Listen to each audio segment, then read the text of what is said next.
Welcome to English Baba channel. Class 10 Hindi chapter number 4 में दो poem है। पहली कविता थी उत्साह और दूसरी कविता है अट नहीं रही है। उत्साह के क्वेश्चन आंसर हमने ऑलरेडी कर लिए, आज हम करेंगे इसके क्वेश्चन आंसर। तो जल्दी से वीडियो को लाइक कर दो।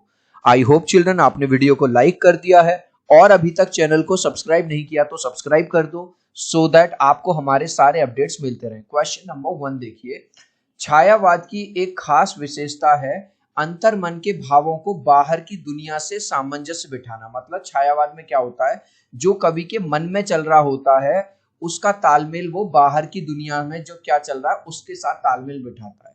कविता की किन पंक्तियों को पढ़कर यह धारणा पुष्ट होती है? तो आंसर में लिख देंगे कविता की निम्नलिखित पंक्तियों से यह धारणा पुष्ट होती है। नंबर 1, आभा फागुन की तन सट नहीं रही है, एक तो ये लिख दोगे और दूसरा लिख दोगे आंख हटाता हूं तो हट नहीं रही है। मतलब कवि यहाँ पे फागुन की जो सुंदरता है, हर जगह हरियाली छा गई है, फूल खिल गए हैं, उसको देख रहे हैं और वहां से अपनी आंखें नहीं हटा पा रहे।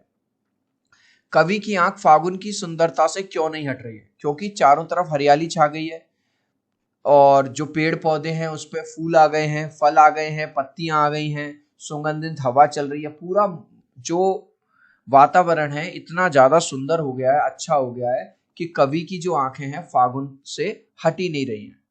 आंसर लिखेंगे कवि की आंख फागुनता की सुंदरता से हट नहीं रही है क्योंकि, पूरा क्वेश्चन में से लिखा, क्योंकि चारों ओर हरियाली फैली हुई है। देख रहे हो इमेजेस में, हरियाली हरियाली ग्रीनरी छा गई है और रंग बिरंगे फूल अपनी सुगंध से मुग्ध कर रहे हैं। जो रंग बिरंगे फूल खिल गए हैं उनकी खुशबू पूरे वातावरण में फैल रही है।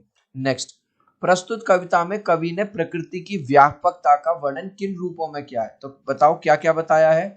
कवि ने यह बताया है कि एक तो चारों तरफ हरियाली छा गई है, कवि ने बताया है कि जो फूल है वो खिल गए हैं, फूलों की जो सुगंध है वो वातावरण में फैल रही है और पूरा का पूरा जो वातावरण है वो बहुत सुंदर दिखाई दे रहा है। तो आंसर कैसे लिखेंगे?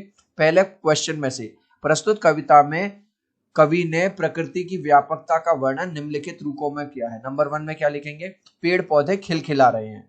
नंबर 2, फूलों की खुशबू वातावरण को सुगंधित कर रही है। फूल कैसे हैं? खिल गए हैं।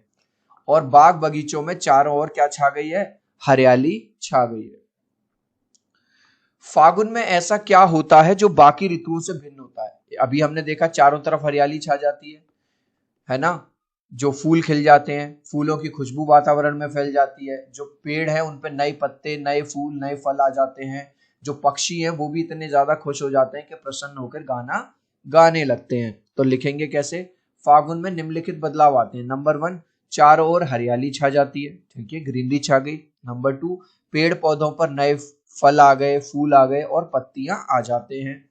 आकाश कैसा हो गया? आकाश हो गया एकदम साफ, स्वच्छ हो जाता है और पक्षी क्या करने लगते हैं? पक्षी प्रसन्न होकर गाना गाने लगते हैं। नेक्स्ट क्वेश्चन है लास्ट, इन कविताओं के आधार पर निराला जी, जो सूर्यकांत त्रिपाठी निराला जी हैं, उनके काव्य शिल्प की विशेषता बतानी है। तो दोनों कविताओं में प्रकृति का चित्रण हुआ है, यानी कि नेचर के बारे में। लास्ट में पूछूंगा मैं किसके बारे में बताया? नेचर के बारे में। तो नंबर 1 में लिख दो, मानवीकरण अलंकार का प्रयोग किया गया है जिसको पर्सोनिफिकेशन कहते हैं। कविताओं में तत्सम शब्दों का प्रयोग हुआ है और गीत शैली, यानी कि आप कविता को गाकर सॉन्ग की फॉर्म में भी गा सकते हैं। इस लास्ट क्वेश्चन का आंसर आप मुझे देंगे कमेंट सेक्शन में, देखूंगा कितने बच्चे राइट आंसर देंगे। दोनों कविताओं में डैश को प्रकट किया गया। किसको प्रकट किया गया है? एनिमल्स को, नेचर को, या किसी को भी नहीं। आप चाहो तो अपने आंसर में कमेंट में ए बी या सी लिख देना, मैं समझ जाऊंगा। सो आई होप मेरा ये वीडियो आपको बहुत अच्छा लगा होगा। प्लीज वीडियो को लाइक कर देना, चैनल को सब्सक्राइब कर देना। अब हम मिलते हैं अगले वीडियो में। Bye bye.